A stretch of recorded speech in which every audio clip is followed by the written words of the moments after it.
Bom dia, Santa Catarina. Estamos começando mais um programa Destaques SC. E no programa de hoje a gente tem a grata satisfação de estar trazendo ele, que é um amigo que eu conheço há muitos anos e hoje é um expert em consultoria financeira, né?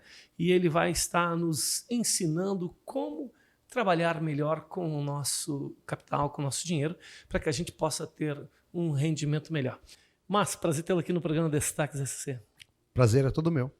Mas conta para a gente um pouquinho, para que as pessoas entendam, né, como começou a tua história de estar hoje sendo uma das referências em consultoria financeira. Como começou esse trabalho para que a gente possa chegar até o momento de passar dicas para as pessoas como elas devam se comportar com esse mercado? Sérgio, eu comecei com 26 anos de idade. Eu li um livro chamado O Homem Mais Rico da Babilônia e eu comecei a seguir aquele livro à risca. E começou a mudar um pouco o meu perfil de como lidar com capital. E naquela época eu também já dei algumas entrevistas, inclusive tem uma entrevista minha no YouTube, né, de 0 a 1 milhão em 6 anos, que eu expliquei como eu consegui chegar nesse resultado em 6 anos de negócio, né? E dentro desse livro eu comecei a usar algumas diretrizes dentro da nossa vida, que na verdade eu peguei o livro e joguei para dentro da realidade. E claro, o livro te dá uma orientação básica e a tua realidade muda bastante, porque você vai tendo os prós e os contras de como se forma o investimento. E ali começou o meu interesse dentro desse mercado. Isso faz 20 anos mais ou menos. Então, eu tinha imobiliária, trabalhava aqui na região do Cobrasol, e eu comecei a fazer investimentos, comecei a mudar minhas carteiras de investimentos, comecei a ter grandes retornos, os amigos começaram a ficar curiosos e começaram a me perguntar, e eu comecei a ensinar meus amigos. Depois eu vi que esse era um mercado que tinha grande necessidade. As pessoas tinham capital, as pessoas ganhavam dinheiro, mas elas não sabiam onde investir. Elas não sabiam o que fazer com o capital. Então, ou elas compravam um imóvel, né? Ou colocavam na poupança. Elas não tinham uma orientação financeira. E a partir dali eu comecei a fazer esse trabalho e o resultado foi maravilhoso. E ali começou a ter o meu nome começou a aparecer quando meus amigos, depois meus clientes, começaram a ter grandes resultados e começaram a falar para os seus amigos. E ali sim, meu nome começou a aparecer dentro do mercado de consultoria financeira e hoje a VR Brasil está há 14 anos no mercado fazendo um trabalho maravilhoso. Hoje a VR Brasil se consagra como uma empresa já consolidada no mercado pelo sucesso que tem gerado para os seus parceiros, né? Você poder educar as pessoas de como gerar melhor rendimento com o seu dinheiro, acho que isso é uma forma que todo mundo busca, né? A educação financeira hoje é uma busca incansável, né, que as pessoas têm, porque muitas pessoas têm a dificuldade de ganhar dinheiro. Por que as pessoas têm dificuldade de ganhar dinheiro? Nós, por hierarquia, nós seguimos padrões. Nós somos padronizados desde a nossa infância. Criamos uma cultura, criamos um padrão. E esse padrão não vem só de hábitos, ele vem financeiramente também. Então, o que nós fazemos é que nós escutamos da nossa avó, do nosso pai, e isso cria o seu padrão de negócio. Então, isso ou ajuda ou impede o seu crescimento financeiro de acordo com o padrão que você recebeu. Olha só, todos nós, independente de raça, religião, de idade, nós ganhamos dinheiro. Todos ganhamos dinheiro. Mas por que alguns têm muito e outros têm pouco? Esse é o grande ponto de interrogação, né? Esse é o diferencial. Existe um porquê? Claro que existe. A forma como você trata esse capital. Porque assim, o capital ele entra dentro da sua vida, a maioria das vezes, via regra, via salário, mensalmente.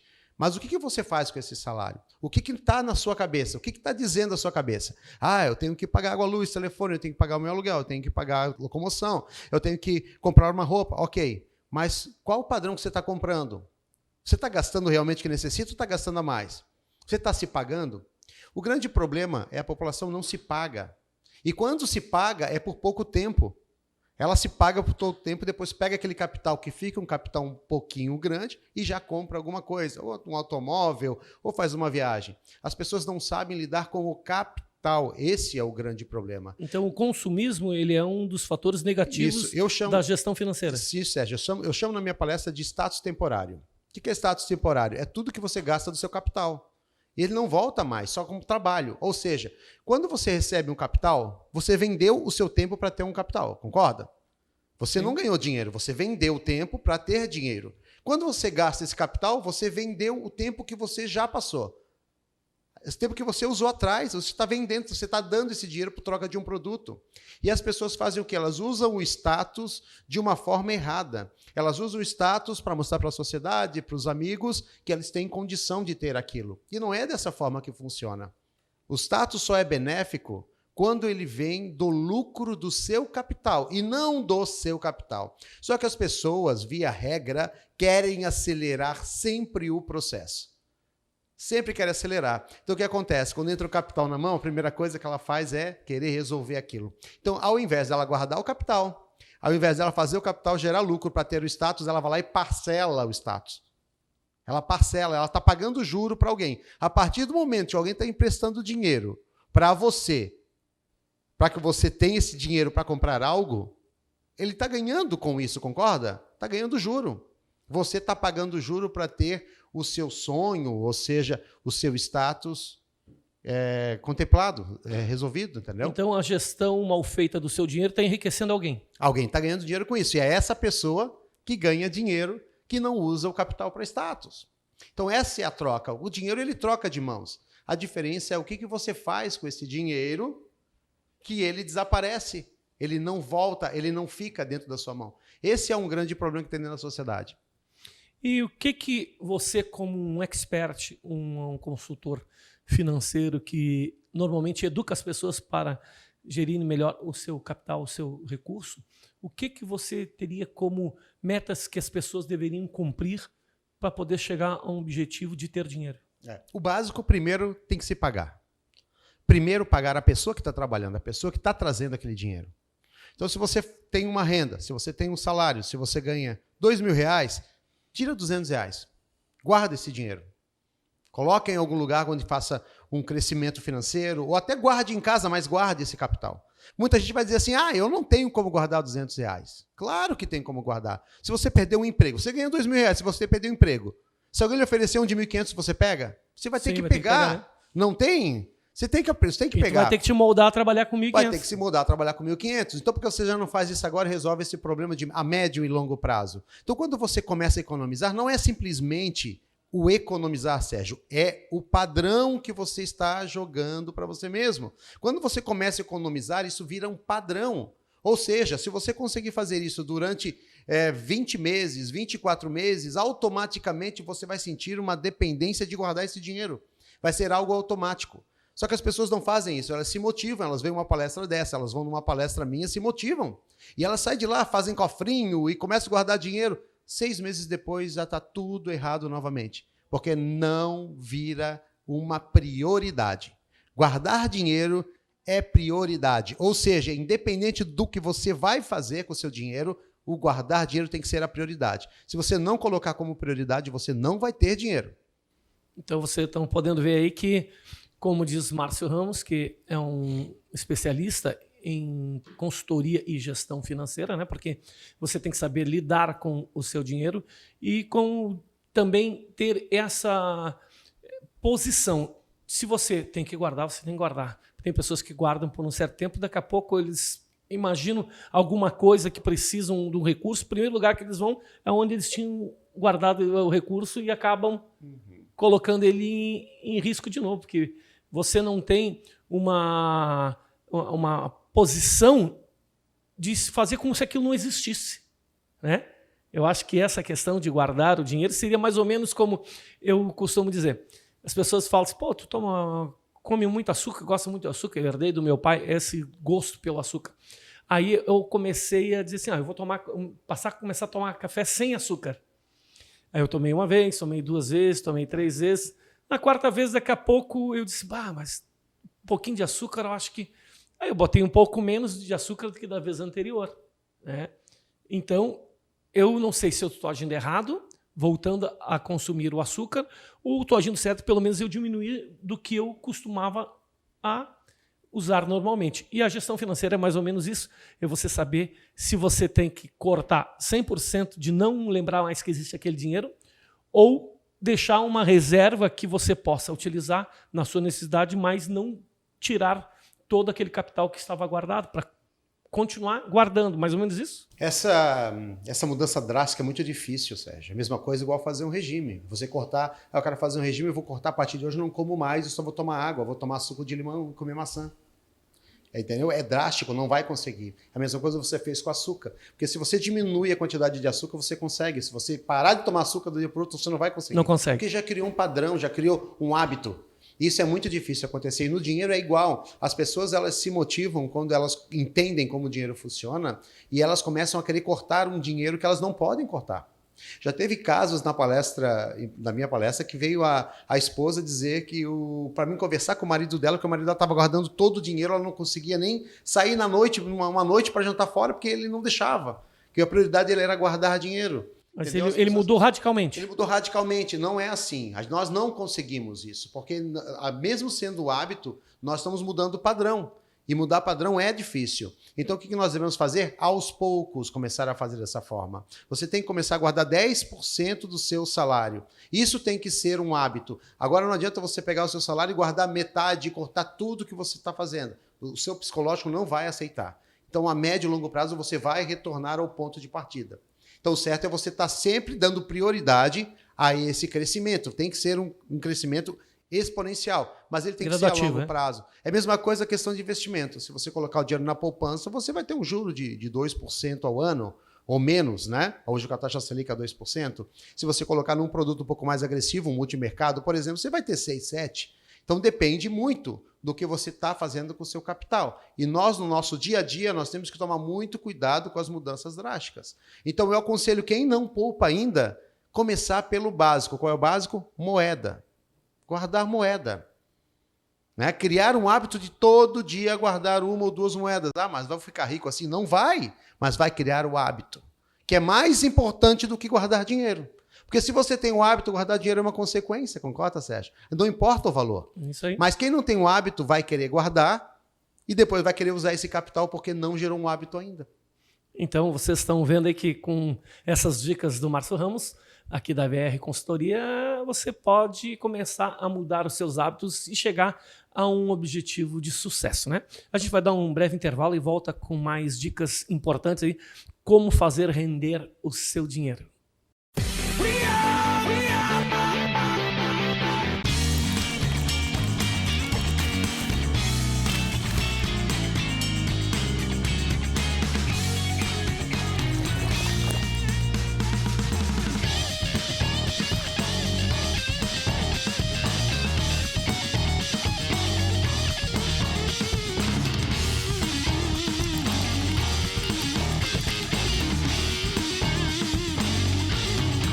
Água Santa Rita. Leve para a sua vida. Conscientização ambiental é o tema trabalhado na jornada vincular desenvolvida pela equipe do Centro de Convivência e Fortalecimento de Vínculos da Vila União durante a pandemia. Cada semana, os pequenos vão aprendendo que cuidar do lugar onde eles vivem, separar o lixo, fazer compostagem, reciclar os materiais é muito importante. Através das atividades e dos materiais que eles levam para as atividades em casa, eles desenvolvem a criatividade. Ah, e o resultado de tudo isso é lindo. E o que você fez que foi tão legal assim? Eu aprendi a reciclar as coisas quando a gente pode. Muito bom, isso é um aprendizado bem interessante da reciclagem, né? As atividades e também a saudade, né? Saudade de vir aqui todos os dias depois que volta da escola, fazer as atividades todo mundo junto, fazer aula de basquete, futebol, dança. O que nós observamos foi que as crianças estão muito mais conscientes em relação aos cuidados com o lixo, ao uso das sacolas ecológicas, ao cuidado com o rio. Temos percebido também o afeto entre as crianças, o cuidado que elas têm tido umas com as outras, que é algo desenvolvido a partir dos laços comunitários. Trimania, FCB e você, realizando sonhos, transformando vidas. A essência de uma empresa são as pessoas. São elas que cativam, conquistam e constroem relacionamentos. Por isso, desde 1995, atendemos na área de terceirização de serviços, sempre com o mesmo compromisso e agilidade. Seja em limpeza e conservação, segurança patrimonial ou serviços de apoio administrativo. Temos uma equipe dedicada e sempre pronta para lhe atender. Conte com a liderança para a terceirização de serviços na sua empresa. Liderança Serviços, a serviço do seu bem-estar. E retornando após o nosso breve comercial, vamos saber agora do Márcio. Se eu tivesse disponível R$1.000 para investir, vamos um valor arredondado, certo? E dentro desse mercado que a gente está vivendo hoje, inclusive um mercado talvez de inconstância, até pela situação que a gente está vivendo, né? Vinculado com essa pergunta, viria uma segunda pergunta que vamos fazer, que é o momento da Covid, né? O que seria o caminho mais assertivo para se investir? Porque talvez o banco hoje, com a poupança, não esteja sendo tão motivadora, né? Os fundos de investimento, a bolsa de valores, as moedas virtuais. O que seria hoje uma forma mais assertiva para que esse dinheiro pudesse ter uma rentabilidade melhor? Sérgio, isso é uma posição minha que eu notei ao longo dos anos. Quanto menos capital você tem, mais rápido você quer ganhar capital. Isso é óbvio, né? Quem tem muito capital, ele geralmente sabe que tem que esperar, que leva um tempo. E quem tem pouco capital já quer acelerar. Então, você tem que dividir o seu capital em perfis diferentes. Perfil agressivo, moderado, conservador. Você tem que dividir o seu capital. Porque se você for pegar hoje um valor e colocar hoje só em conservador, você não consegue nem ter a inflação. Hoje a nossa taxa Selic está 2%. Então, se você colocar isso hoje...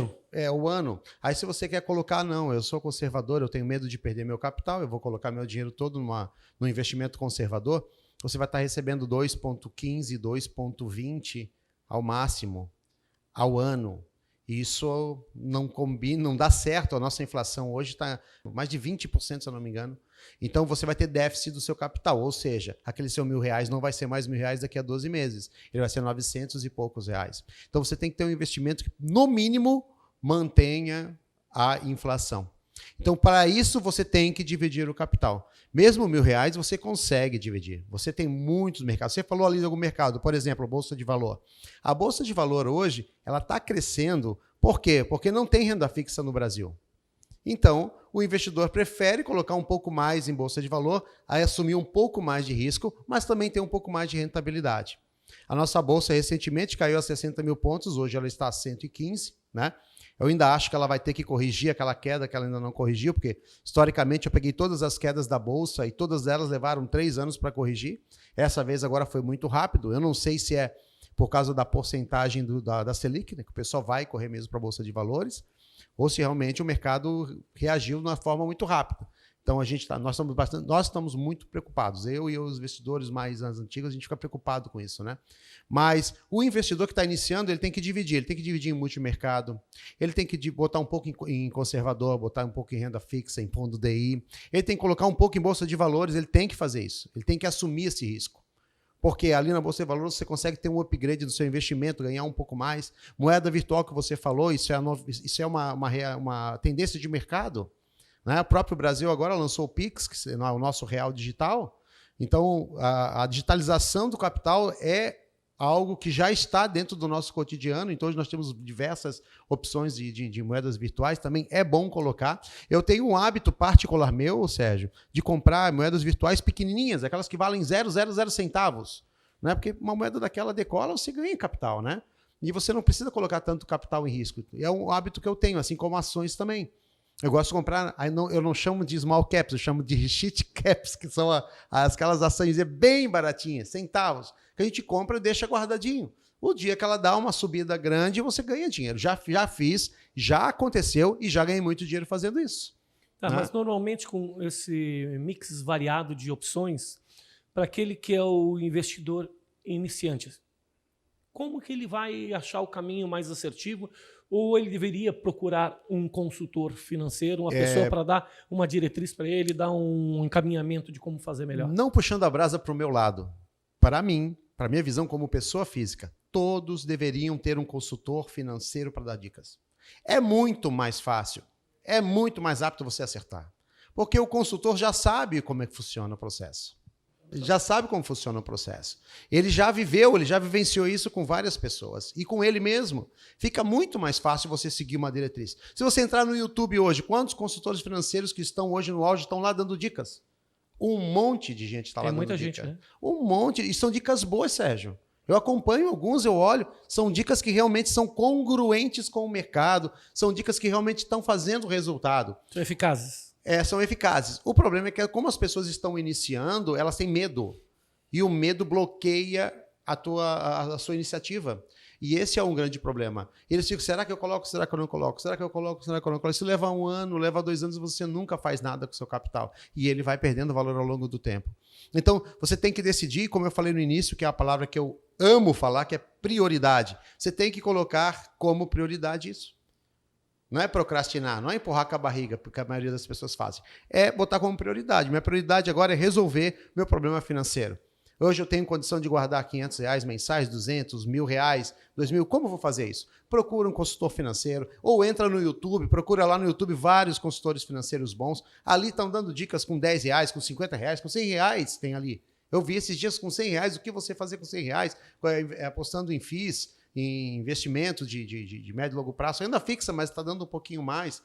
Então, vale a pena você ir atrás de informação, porque o tempo que você vende para ter dinheiro. Se você não fazer esse dinheiro render, você nunca vai ter tempo sobrando. É verdade. Esse momento que a gente está vivendo agora da pandemia, do Covid-19, com essa mudança brusca na vida de todo mundo, né? Em todos os setores, inclusive no setor financeiro, econômico, né? Como que está se portando o mercado em relação aos investimentos? Eu já falei sobre hábito, não falei? Olha como são as coisas, né? Eu vou te fazer uma pergunta agora eu vou ser entrevistador. O que você acha da posição, de forma rápida, claro, do governo em geral, não só Brasil, em relação ao que aconteceu? Eles acertaram desde o início?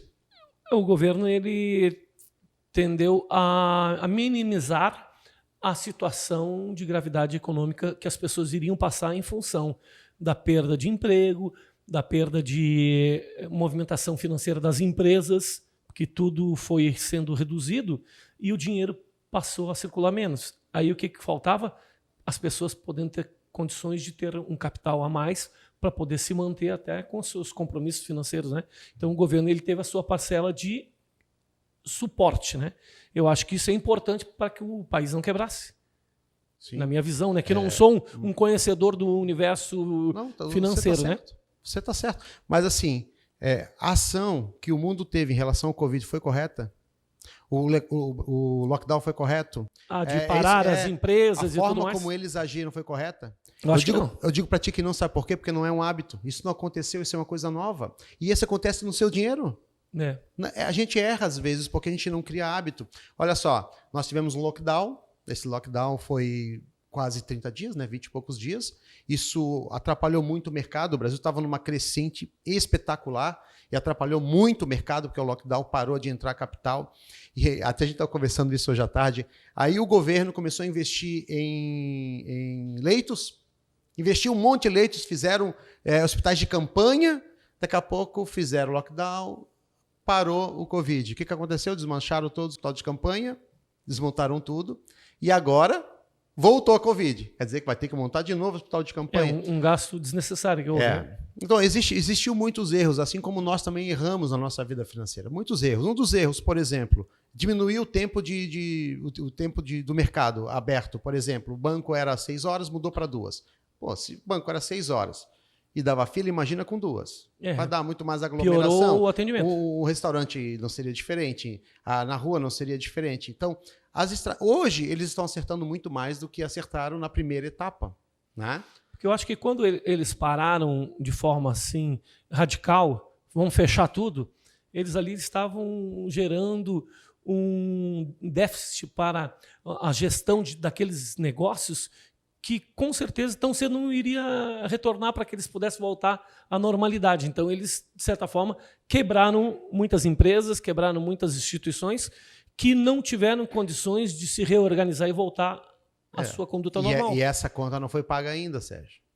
Ela é uma conta que ela vai perdurar por muito tempo. Ainda existe uma crise do lockdown.